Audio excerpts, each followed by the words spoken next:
Hello, everyone, and welcome to Udyog Niti by SMEVenture, showcasing the initiatives of policymakers. My name is Prasad Patkar, and I'll be your moderator today. I work on the editorial team at SMEVenture. I'm excited to be hosting this session today.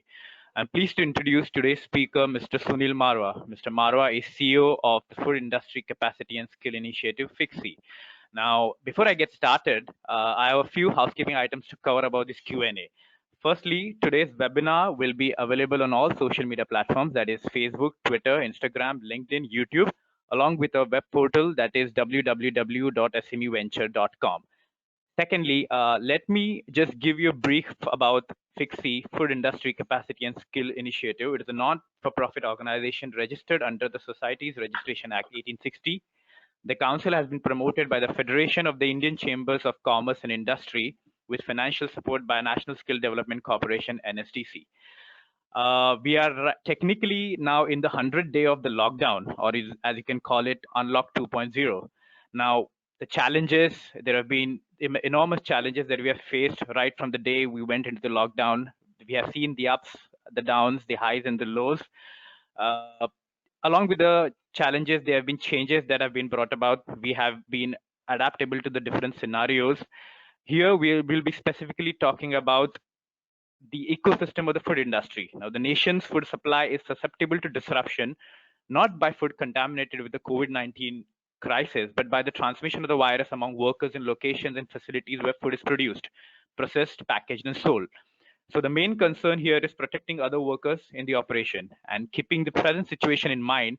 It is the need of the hour to educate or make the stakeholders associated with the food chain aware of COVID-19 and how to prevent the spread of the virus. Now, without further ado, let us move to the speaker, Mr. Marwah. He'll be the person who is the representative, who is the CEO of the FICSI, and right now we have to listen from the horse's mouth. So, welcome to Udyog Niti, Mr. Marwah. Thank you, Prasad. It's a pleasure. Good morning. Good morning to everyone. Good morning, Mr. Marwah. Hope you're doing well. Here on SME. Yeah, thank you so much. Okay, so Mr. Marwah, let us start with the genesis, like the Food Industry Capacity and Skill Initiative. Tell me, it's your brainchild, you're the CEO. We want to hear about the intricacies from the person who is responsible behind this entire organization. Well, as you said, as an organization, we have been promoted by FICCI and NSDC. NSDC is the National Skills Development Corporation. And the mandate given to this organization is actually to create an ecosystem for skilled manpower for the food processing industry.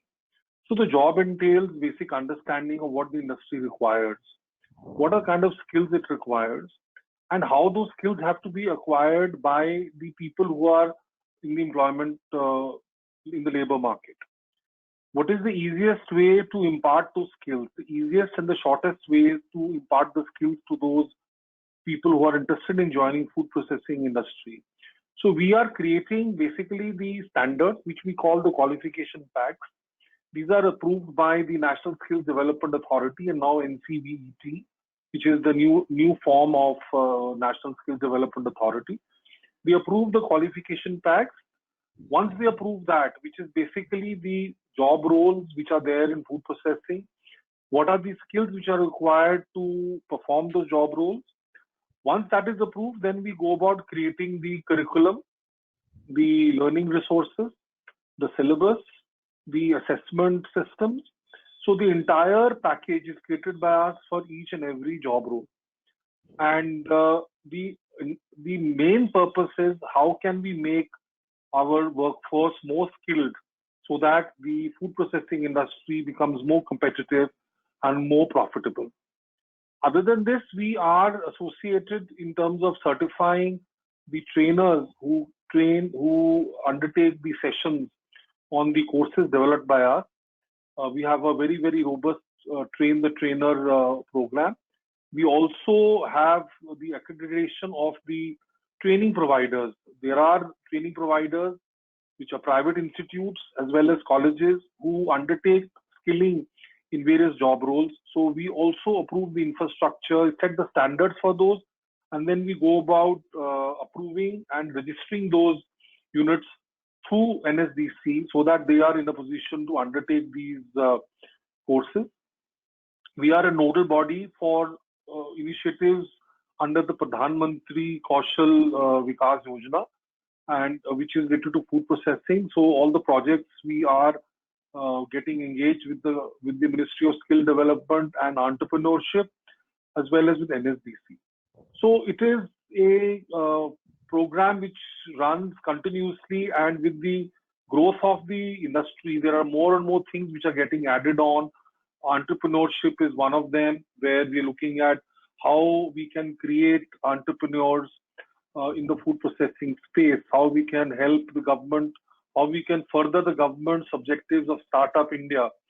So some of these things we get associated with. Now, presently, we are looking at the migrant labor who are returning back to their homes, how they can be reskilled. And some of them are naturally inclined to food processing. How can they be reskilled so that they have some vocation when they go back home? So that is another project which you're working on. So there are various projects and initiatives at various times. But all in all, the core is how do we make our labor force more skilled so that the food processing sector can become more competitive. Thank you, sir. Thank you. That's an excellent insight. So from what I understand, FICSI is incorporating three different segments. It's into skill development. It is also incorporating the learning management system. It is also incorporating the digital India aspect of it. So could you please elaborate on the courses? Because what I read is it's a great platform for not only students and candidates, but also for retailers, the industry associations, the MSME workers, and also for the general public. Could you elaborate on the in-depth description about the courses that you have? Well, at this point in time, we have 49 job roles, as we call them. These are the approved job roles, which cover about 11 subsectors of the food processing industry. These job roles have been traditionally executed through the classroom mode. The skilling happens in a classroom mode with theory and practical. That is the way it is done. But now with the COVID and the problems which are associated with having people congregate in small spaces, we are redesigning the entire process of skilling, how the skilling has to take place. So the most obvious choice is to get onto a digital platform. So we have taken the first step. We have created a learning management system, which is up and about. And we, during the COVID times, decided that we should be able to create some modules for the MSMEs who are manufacturing food. What are the safe practices they need to follow? And also a course for the retailers who are selling food. What are the safe practices they are supposed to follow? So these are two very vulnerable segments in our industry, because the large enterprises have the knowledge, the large enterprises have the resources, and they're not so vulnerable comparatively. But the retailers, the Kirana store people are very vulnerable because of the fact that people are very apprehensive regarding their safety during the COVID time. So they don't want to visit Kirana stores. Not many people have moved on to online ordering of their day-to-day requirements. So how can we equip them with knowledge so that the Kirana store becomes a safer place and people do not have any apprehension of visiting? So we created this module, which is basically based on WHO guidelines, the guidelines of Ministry of Health, and we worked very closely with FSSAI, who has validated the content, as also NIFTM, which is a very well-known university under the Ministry of Food Processing, for the content development. So this is up and about the retailer training program, so that the Kirana store people are able to understand what they are supposed to do, the do's and don'ts. The program, the LMS is also available on the app. There's an Android app which can be downloaded. So the person concerned can go through the content and equip himself. There is a guideline which is available. The guidelines can be downloaded and they become the ready reckoner for the retailer. There's a certificate because he goes through an assessment, and that certificate is valid for 6 months, and that can also be displayed to create a sense of confidence in the minds of the public. So this is one step which we took during the lockdown time when all of us were working from home. So we decided that we have to be relevant, because our skilling programs are right now not underway because no education and skilling is being allowed by the government. Even under the Unlock 2.0, it is not possible to have any of these skilling programs happen. So we started off by putting this particular course. And the second course here is about the individual worker's health.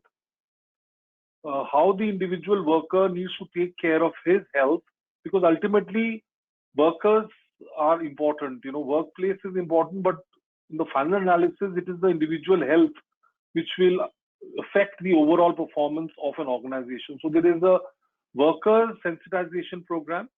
And then similarly, we have made one for MSMEs, how the MSMEs are supposed to conduct the operations in terms of procurement, in terms of the balancing of people on the line, physical distancing, dispatches, logistics. What are the do's and don'ts for them?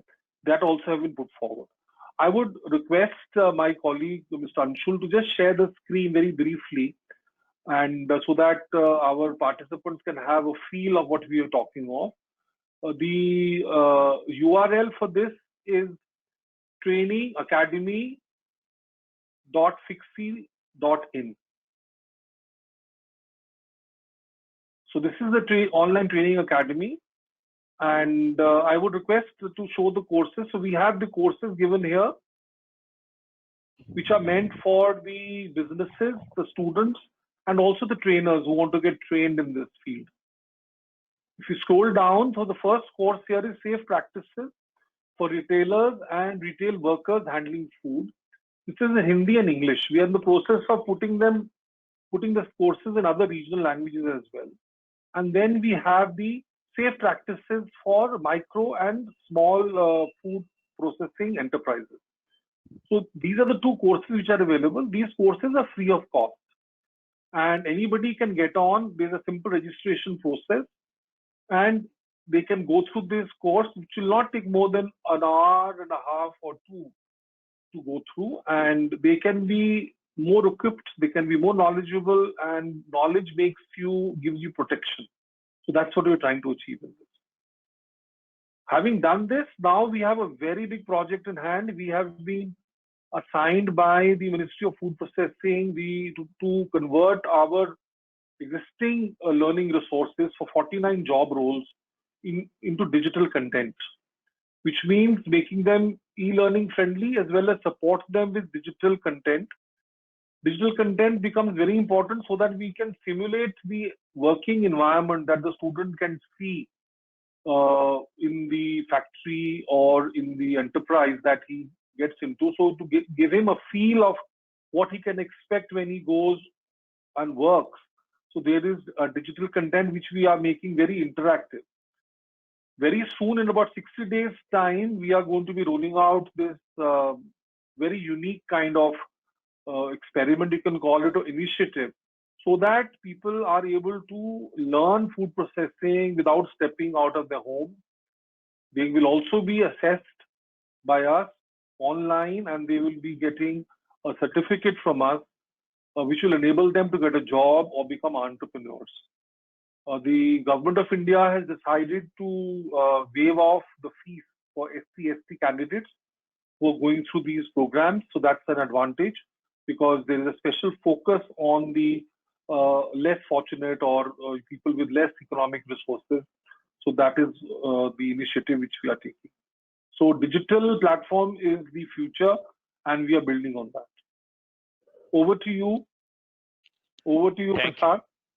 Thank you very much, sir. Thank you very much. That was very exhaustive and very comprehensive explanation of what do we expect from FICSI. Let me move on to a third question, sir. Now, we have a lot of knowledge resources. We have a lot of information which is available on the internet with regards to food and safety practices. Now, since you are the authority in the field and you are the person at a vantage point, I want to know from you the importance of safety practices and skilling. Like, give me give me a layman's perspective how a common person should understand, because there are a lot of resources which are floating around, but to hear it from you as to how the entire in inverted comma safety practice and skilling that we need to expect from food processing industry. You see, first and foremost, I would say that it is very important for each and every person working in the food processing industry to have complete knowledge of food safety and hygiene. This industry is covered by the guidelines issued by the FSSAI, Food Safety and Standards Authority of India. And each and every worker, supervisor, manager needs to be very well familiar. Anybody who's working in the manufacturing or in the logistics or in the storage needs to have a good in-depth knowledge of the guidelines which are there, and which is actually one of the important things that we are involved in. At this point in time, all units, whether big or small, are supposed to have an FSSAI registration. And that FSSAI registration is available only if certain percentage of the workforce has been assessed and cleared or gone through a training in food safety and hygiene. So that's one of the important things of skilling, and we are actively engaged in that. In fact, before the lockdown, we had taken up an ambitious program to train the halwais and bakeries in the small scale and unorganized sector in food safety and hygiene, and we trained about 50,000 of these enterprises all over the country, and we still have unfinished agenda because there are many more, and they have been familiarized with the guidelines which are there for the food enterprises, so that they are able to effectively not only produce but also be safe. Safety here is not COVID, because it's not known if food carries COVID. I think it does not. That's what experts say. But there are other things which food can transmit. Say, for example, the ingredients which are used. Say, for example, the quantity of fat, the sugars. Say, for example, the aflatoxins in terms of the raw material which is purchased. So there are many diseases which can also be transmitted. So there have to be precautions, and the industry has to be sensitive to the fact that what they produce is consumed by millions, which means that their health can get affected positively as well as negatively. If we produce product which is of good quality, it will create good health. If it is not, then it produces bad health, and that's not what we want to do. So in skilling, this is the topmost of our agenda, in how we can make our workforce more knowledgeable in food safety and hygiene practices. And that is what I would say is the major role that we have. And other than this, I would say that if you are looking at safety in food, it is ultimately traceability, because you need to know very well where, say, for example, a bottle of ketchup. Hello? Am I audible, Prasad? Yes, sir. Continue. Please continue. So, for example, if you're buying a bottle of ketchup, you should be able to, strictly speaking, know which farmer field the tomatoes came from. So there needs to be traceability, and where the emulsifiers came in from, and where the other preservatives, if any, used came from, where the glass bottle came from, so that at any point in time, you can go back and look at the robustness and the quality of each and every ingredient which has gone into creating that bottle of ketchup or the pack of chips that you have consumed. And that the industry is gearing up very fast. So the idea is to give the customers a sense of security that down the supply chain, each and every element is looked at. Down the supply chain, there is an accountability, and there's nothing which is in a black box. Everything is open and available, so that if there has to be any tracking of products which are not up to the mark, it can be done very simply.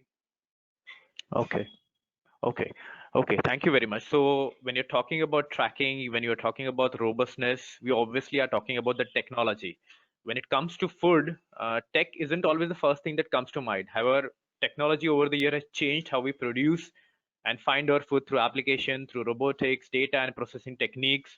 By using tech to improve processing and packaging, it can also improve the shelf life and safety of food. So let me ask you, Mr. Marwah, tell me about this entire role of leveraging technology in food processing, because through our prime minister, through our nation, we're talking about digital India, we're talking about the aspects of leveraging technology. Let us know how technology plays an important role in food processing.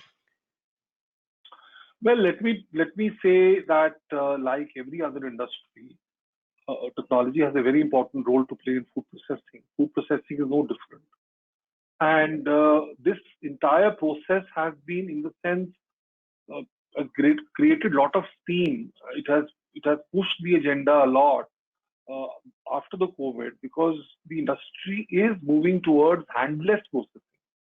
So the organized industry was never using hands to process. That was certain.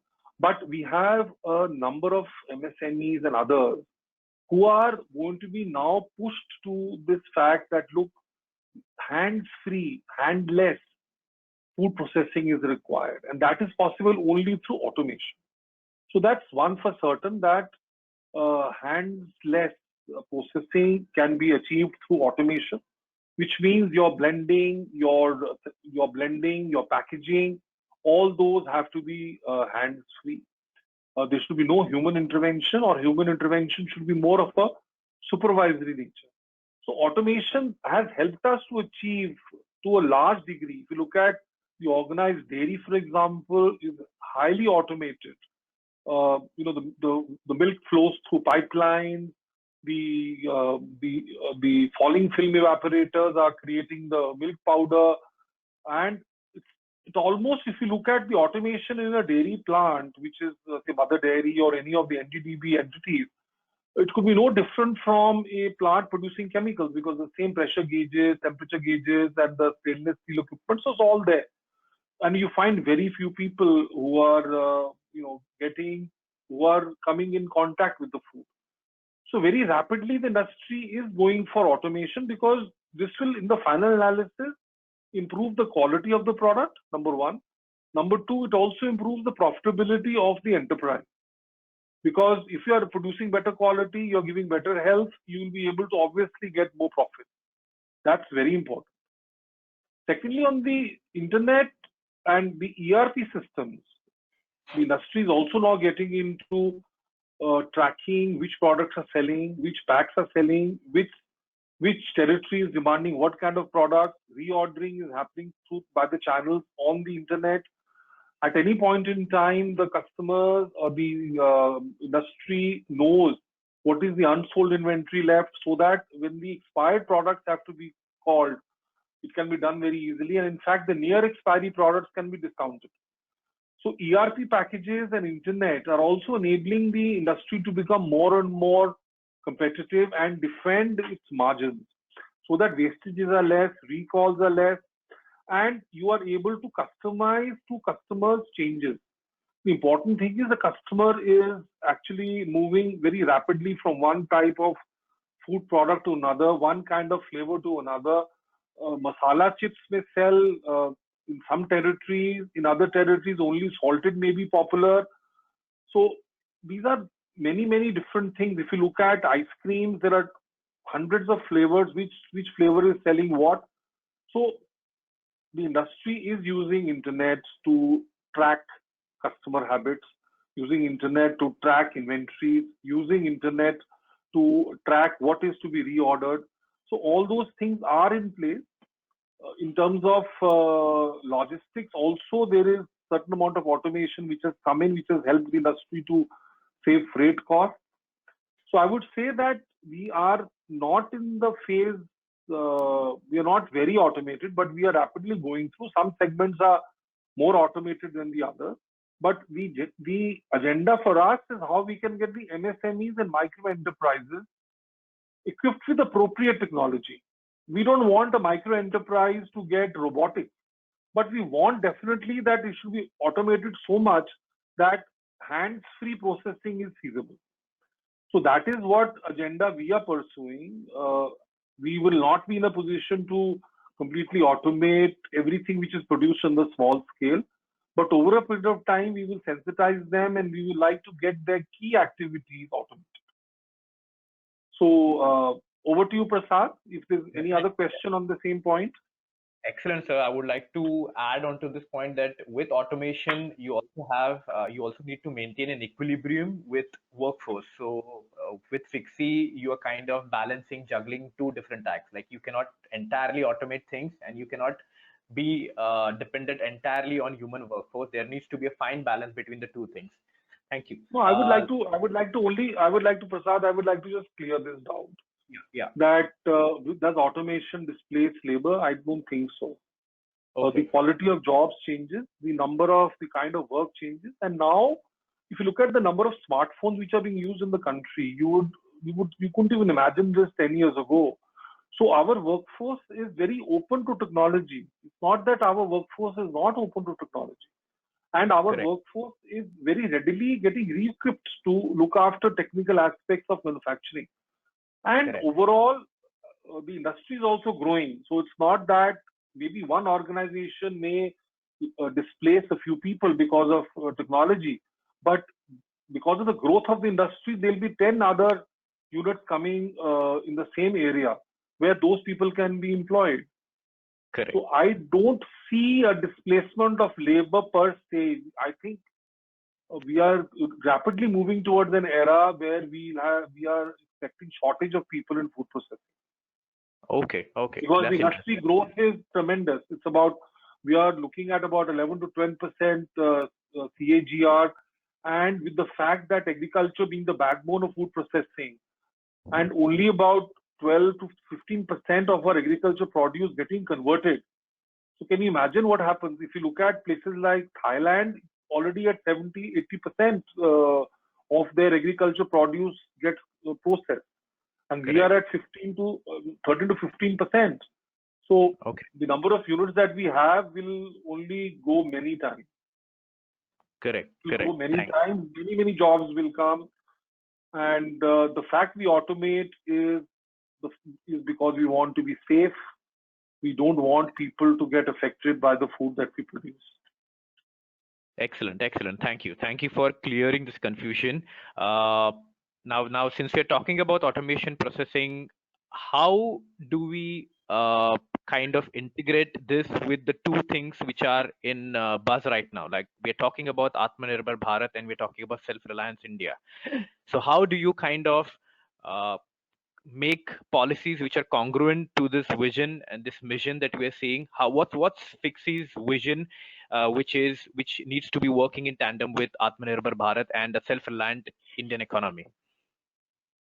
You see, so far as the food processing industry is concerned, yes, there are some ingredients which are coming from abroad, some flavors, and certain additives which are coming from abroad. But largely, I would say that this industry is not import dependent. Some specialized packaging films and all are being imported, but that's an indirect way. But if you look at the industry per se, I think the industry per se is Atmanirbhar. And we need to be more, I would say, export oriented. That's the way I look at it. I believe that our industry has to conquer more territories abroad because we are in an era of surpluses. Agriculture is producing more than what we are requiring. So the surpluses that we have, we should be able to go out and sell. Our products, for example, the dairy industry is going to the Gulf. Products are going to the Gulf, but very little is going to Europe. Very little is going to Australia because those are the areas where dairy is more sophisticated. So we are already Atmanirbhar, but what I would say that every district has to become Atmanirbhar. The important point is that we are looking at small enterprises, professionally run enterprises. I would like to only say one fact here is that small doesn't mean that it is dirty. Correct. Small doesn't mean that it is unprofessional. Small is only scale of operation. The scale of operation can also be run professionally. You don't require tons of capital to get professionalism. So at district level, we are wanting food processing units to come up so that each district becomes Atmanirbhar. And should there be lockdowns, should there be reoccurrence of COVID or COVID-like situations, people should not be short of food. So wherever feasible, wherever there is agriculture available, the basic necessities of day-to-day should be produced at the district level. And that is what endeavor we are in, to create entrepreneurs. Those entrepreneurs should be able to, say for example, bread. You'll be surprised that many districts of UP bread is coming from across other districts. Yes. And bread is the cheapest source of carbohydrate. Biscuits is another thing.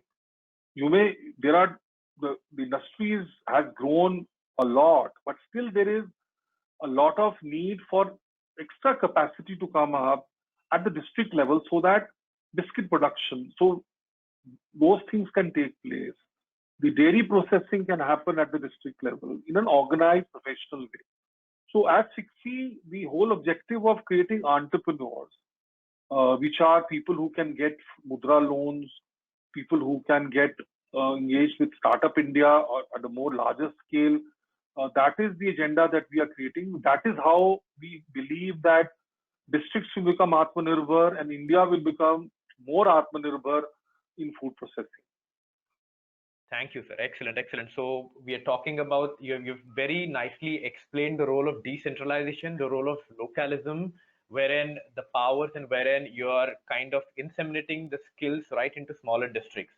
So let me just kind of conclude this Q&A with your future goals, your programs, and what's in pipeline. Like, we want to know Mr. Marwah's planning and vision for the coming years, and how do we interact and how do we move forward in a post-COVID era?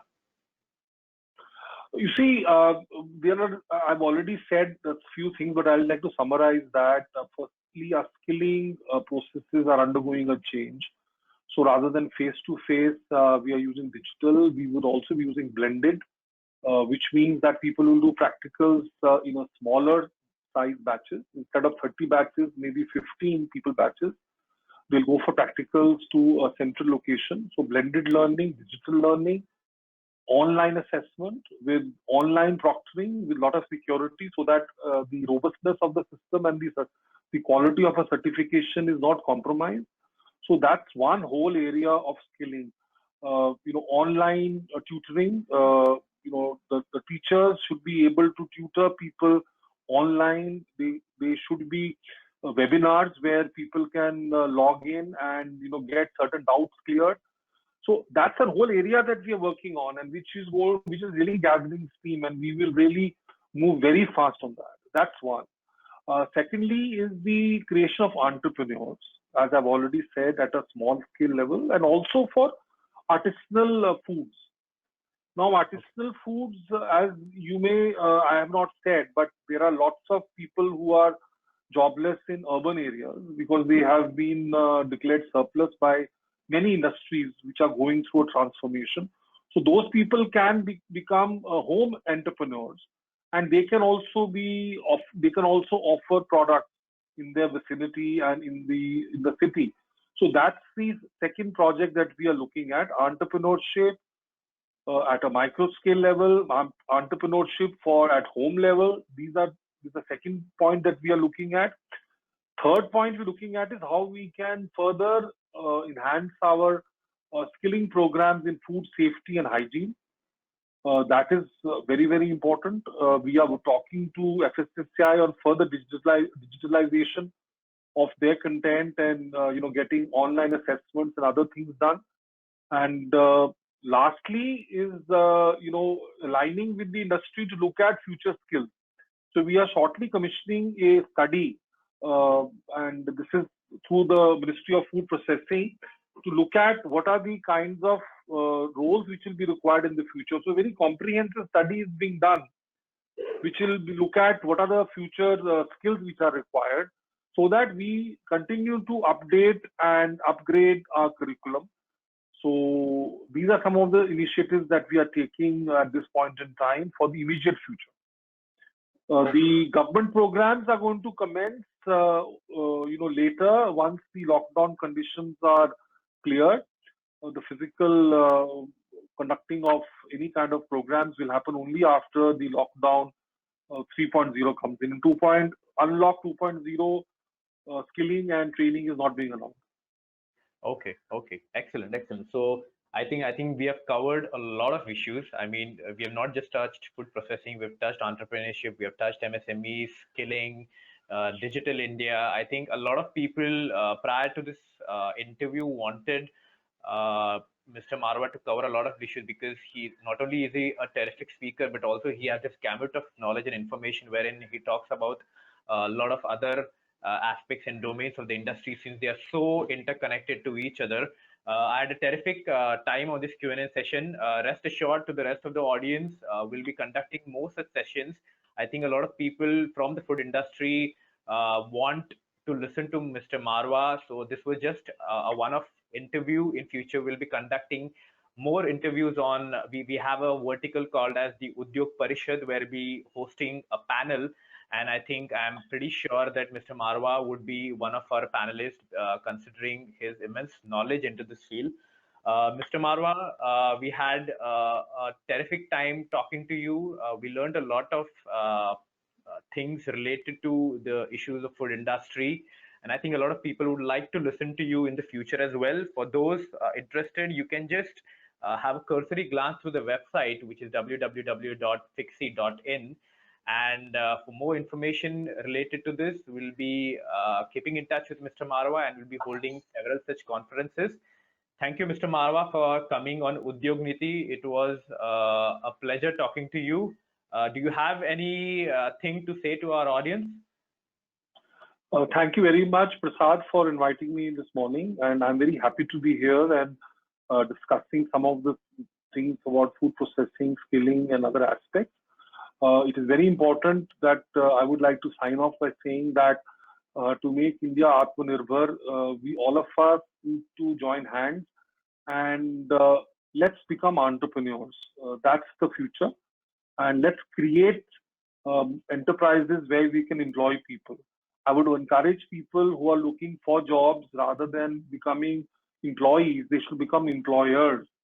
And Correct. Second point I want to make is that any enterprise, big or small, is I would classify it either it is professional or it is unprofessional. So even if you're small and you run your operation professionally, there is no reason why you will not grow if you're in food processing because there is immense potential.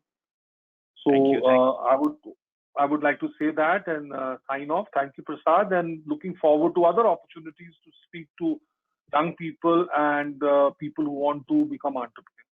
Definitely. Thanks a lot, sir. Thanks for coming on the show. May you have a good time. Thank you so much. Very much, Thank everyone. you. You too. Be safe. Thank you. Bye.